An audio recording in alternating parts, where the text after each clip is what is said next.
we see people spend hours and weeks and months and years writing content, and then come to us and say, look, I have all this content and literally clients with 1,500 different articles and they don't rank for anything.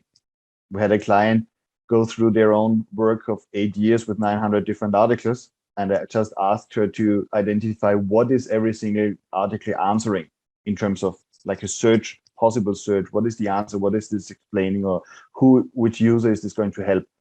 And she just came back and said, look, throw it all away. This was the work of 8 years, 900 articles thrown away. Why? Because she never took into account that people who search for something need an answer. So it's not enough that you're the best in your industry and you share your knowledge and you just share this with the world. It's not enough for SEO. It might work amazingly on social media. I'm not an expert there, but it's definitely sharing experience is going to get a lot of attention there. But Google wants to solve problems, and problems are not solved by someone sharing their general experience. Problems are solved because we address the issue and give them a solution. We provide a quick win.